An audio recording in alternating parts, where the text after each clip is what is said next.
나훔 2장 10절에서 마지막 13절까지 말씀 한 절씩 교독합니다. 니느웨가 공허하였고 황폐하였도다. 주민이 낙담하여 그 무릎이 서로 부딪히며 모든 허리가 아프게 되며 모든 낯이 빛을 잃도다.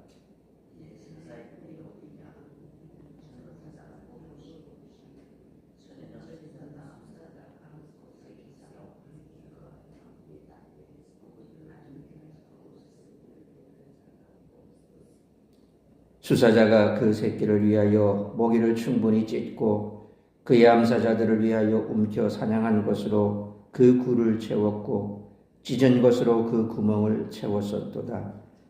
만군의 여호와의 말씀에 내가 내 대적이 되어 내 병거들을 불살라 연기가 되게 하고 내 젊은 사자들을 칼로 멸할 것이며 내가 또 내 노력한 것을 땅에서 끊으리니 내 파견자의 목소리가 다시는 들리지 아니하리라 하셨느니라. 아멘. 하나님은 역사의 주인이시며 왕과 나라를 세우시고 패하시는 분이십니다. 아수르가 하나님의 공의에 저항할 때 하나님은 아수르를 패하기로 결정하셨습니다. 이는 악한 나라를 벌하시는 것이며 동시에 하나님의 백성을 구원하시는 행위입니다. 나훔의 예언은 전혀 기대할 수 없었던 아수르의 철저한 파멸에 관한 것입니다. 아수르가 전성기에 행한 일들을 사자에 비유됩니다. 사자가 잔인하게 먹이를 공격하는 것처럼 아수르는 피정복국의 백성들을 잔인하게 다루었습니다. 아수르의 용사들은 피정복민을 악랄하게 괴롭히고 약탈했습니다. 하나님은 자기 백성들의 구원을 위해 아수르가 행한 대로 그들에게 갚으실 것입니다.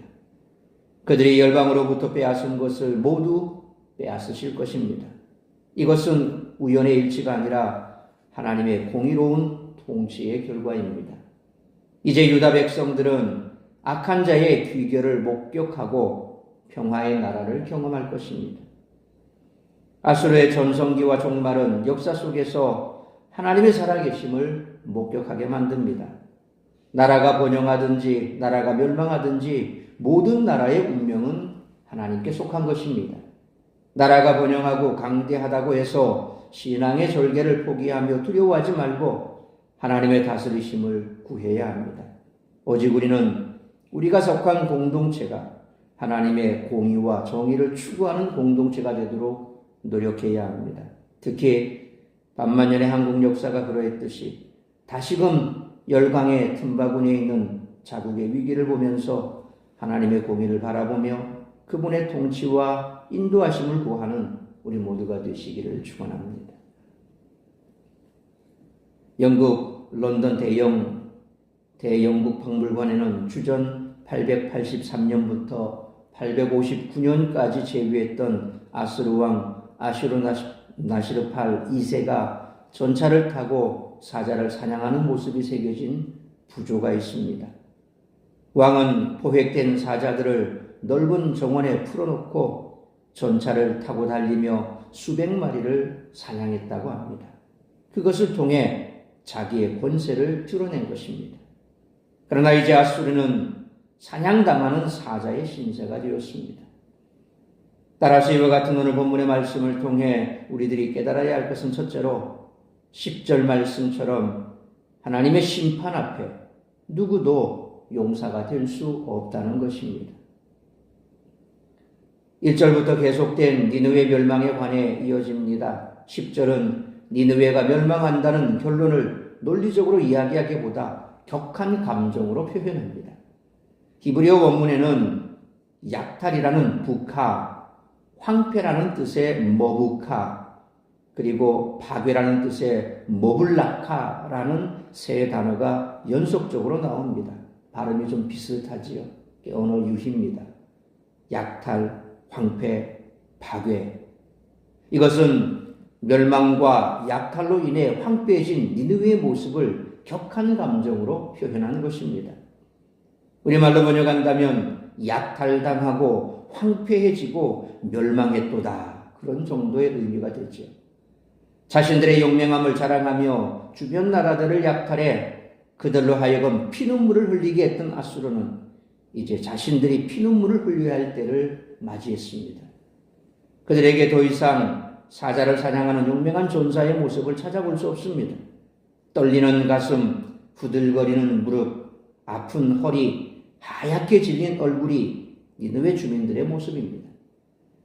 용기의 근원인 마음이 녹아버리면 싸울 수 없습니다. 무릎이 부딪힐 정도로 후들거리면 달아날 수가 없습니다. 허리는 힘의 근원이기에 허리가 끊어질 것 같이 아프면 힘을 쓸 수가 없습니다. 얼굴빛이 하얗게 질렸다는 것은 두려움의 표현입니다.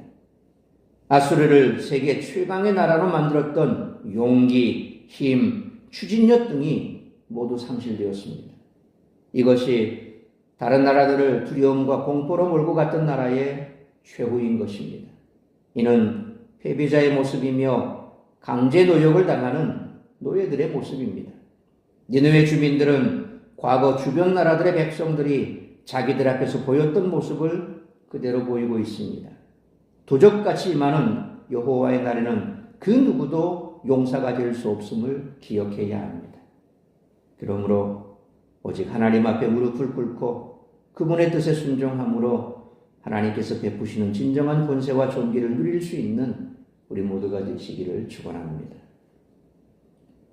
두 번째로 11절로 마지막 13절 말씀처럼 약탈자의 대적은 하나님이시라는 것입니다. 11절 말씀처럼 아수르의 왕들은 자기들의 권세를 사자를 통해 나타내는 것을 즐겼습니다. 앞에서 언급했던 것처럼 사자 사냥으로 자기 힘을 과시하기도 했고 반대로 자신을 사자로 묘사하기도 했습니다. 그들의 수호신 이슈타르는 암사자로 표현되거나 사자를 타고 있는 모습으로 등장하기도 합니다. 그래서 나훔은 니느웨를 사자로 비유하며 조롱하고 있습니다. 이어지는 12절은 아수르가 얼마나 잔인하게 주변 나라들을 약탈했는가를 잘 보여줍니다. 먹이를 충분히 찢고 그 사냥한 것으로 굴과 구멍을 메웠다는 표현은 약탈한 재물들이 니느웨 성읍을 가득 채울 정도였다라는 뜻입니다.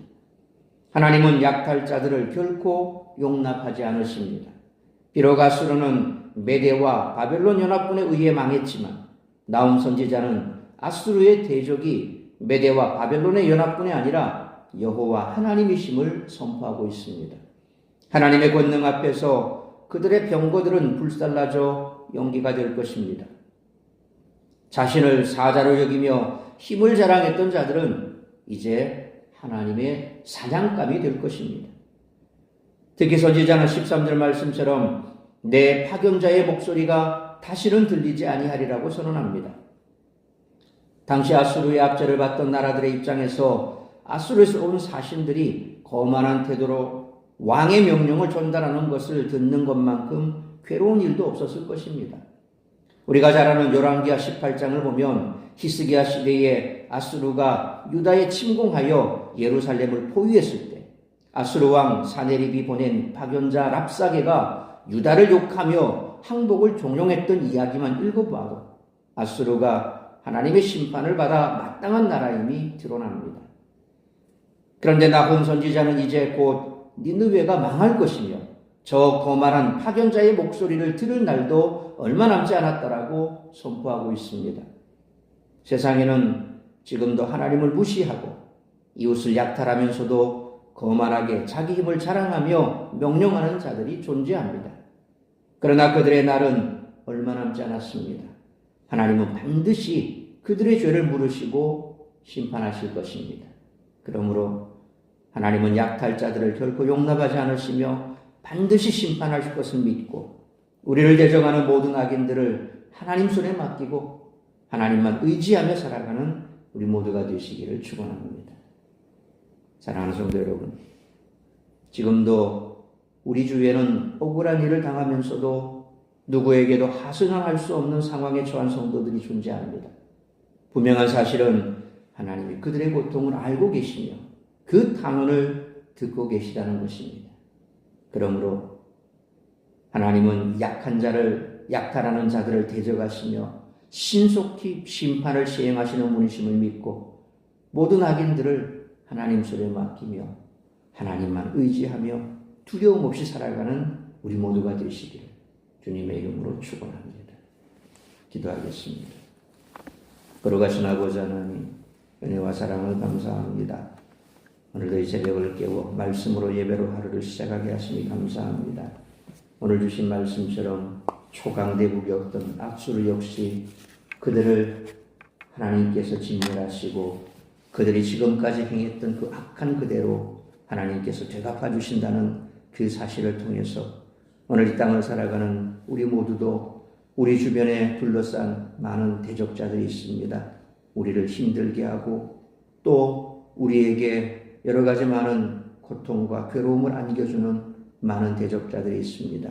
우리는 그 대적자들을 바라보면서 다시 한번 오늘 말씀 생각하며 결코 그들 때문에 좌절하거나 낭망하거나 하나님을 원망할 이유가 없다는 것입니다. 때가 되면 하나님께서 그들을 심판하실 것이고 그들의 죄악대로 하나님께서 되갚아 주실 것이라는 사실을 우리는 기억해야 할 것입니다. 그러므로 이 땅 가운데 계속해서 나타나고 있는 이 악한 세력들에 대하여 우리가 가져야 할 성경적인 관점은 때가 되면 하나님께서 심판하시고 하나님께서 약한 자들을 약탈하는 대적들에게 똑같이 되갚아 주실 것이며 하나님의 백성들을 구원하실 것이라는 사실입니다. 그러므로 오늘도 우리의 삶 가운데 있는 여러 가지 많은 힘든 일들, 특히 그 힘든 일들의 중심에 서 있는 악한 자들 때문에 좌절하고 낭망하지 말고 오직 서원하시고 우리에게 고통을 안겨주는 그들을 심판하실 하나님만 바라보며 모든 문제를 하나님 손에 맡겨드릴 수 있기를 원합니다. 하나님께 맡겨드리면 하나님께서 해결하실 것입니다. 하나님의 때에 하나님의 방법대로 응답해 주실 것이요 우리를 구원하실 것입니다. 오늘도 이런 믿음으로 이 땅 가운데 담대하게 살아가는 우리 성도들 삶이 되게 하여 주옵시고 또한 오늘 이 한날도 나를 통하여 이루고자 하는 그 하나님의 뜻을 이루기에 부족함이 없는 성령 충만함으로 하나님과 동행하는 복된 한날의 삶을 살아가는 우리 모든 성도들의 삶이 될 수 있기를 간절히 빌고 소원하오며 이 모든 말씀 우리 주 예수 그리스도의 이름으로 기도하옵나이다. 아멘.